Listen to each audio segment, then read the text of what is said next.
اعوذ باللہ من الشیطان الرجیم، بسم اللہ الرحمن الرحیم۔ جلد سے جلد قضا پڑھ لیجئے۔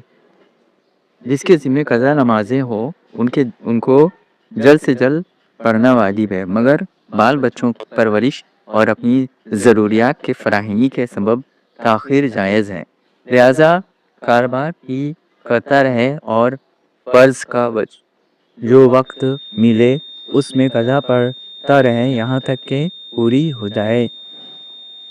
چھپ کر قضا پڑھیں۔ قضا نمازیں چھپ کر پڑھیے۔ لوگوں پر یا گھر والوں بلکہ قریبی دوست پر بھی اس کا اظہار نہ کیجیے۔ مثلا یہ مت کہا کیجیے کہ میری آج کی فجر قضا ہو گئی یا میں قضائے عمری پڑھ رہا ہوں وغیرہ، کہ گناہ کا اظہار بھی مکروہ تحریمی و گناہ ہے، لہذا اگر لوگوں کی موجودگی میں وتر قضا پڑھیں تو تکبیر قنوت کے لیے ہاتھ نہ اٹھائیں۔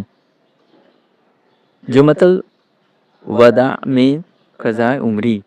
رمضان المبارک کے آخری جمعہ میں بعض لوگ باجماعت قضائے عمری پڑھتے ہیں اور یہ سمجھتے ہیں کہ عمر بھر کی قضائیں اس ایک نماز سے ادا ہو گئی، یہ باطل محض ہے۔ عمر بھر کی قضا کا حساب۔ جس نے کبھی نمازیں ہی نہ پڑھی ہوں اور اب توفیق ہوئی اور قضائے عمری پڑھنا چاہتا ہے، وہ جب سے بالغ ہوا ہے اس وقت سے نمازوں کا حساب لگائے، اور تاریخ الوگ بھی نہیں معلوم تو احتیاط اسی میں ہے کہ ہجری سن کے حساب سے عورت 9 سال کی عمر سے اور مرد 12 سال کی عمر سے نمازوں کا حساب لگائیں۔ قضا پڑھنے میں ترتیب۔ قضائے عمری میں یہ بھی کر سکتے ہیں کہ پہلے تمام فجریں ادا کر لیں، پھر تمام ظہر کی نمازیں، اسی طرح عصر، مغرب اور عشاء۔ قضائے عمری کا طریقہ۔ قضا ہر روز کی 20 رکعتیں ہوتی ہیں، 2 فرض فجر کی، 4 ظہر کی، 4 عصر، 3 مغرب، 4 عشاء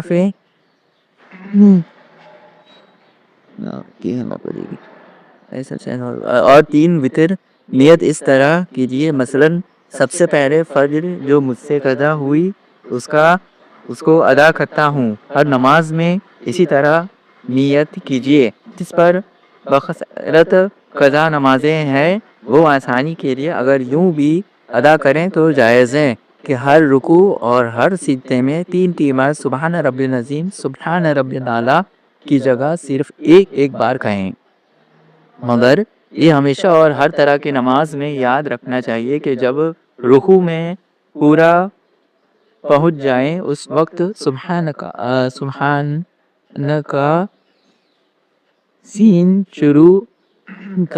شروع کرے اور جب عظیم کا میم ختم کر چکے اس وقت رکوع سے سر اٹھائیں۔ اسی طرح سجدے میں بھی کریں۔ ایک تخفیف یعنی کمی تو یہ ہوئی، اور دوسری یہ ہے کہ فرضوں کے تیسری اور چوتھی رکعت میں الحمد شریف کی جگہ فقط سبحان اللہ 3 بار کہہ کر رکوع کر لیں، مگر وتر کی تینوں رکعتوں میں الحمد شریف اور سورت دونوں ضرور پڑھی جائیں۔ تیسری تخفیفات یعنی کمی یا فائدہ آخر میں تشہد یعنی اتحیات کے بعد دونوں درودوں اور دعائیں کی جگہ صرف اللہم صلی علی محمد وعلی آلہ سلام کہہ دیں۔ جو چوتھی تخفیف یعنی کمی یہ کہ وتر کی تیسری رکعت میں دعائے قنوت کی جگہ اللہ اکبر کہہ کر فقط ایک بار یا 3 بار رب اغفر لی کہے۔ یاد رکھیں یعنی کمی کے اس طریقے کے عادت ہرگز نہ بنائیں۔ معمولی کے نمازیں میں سنت کے مطابق ہی پڑھیں اور ان میں فرائض و واجبات کے ساتھ ساتھ سنن اور مستحبات و آداب کی بھی رعایت کیجیے۔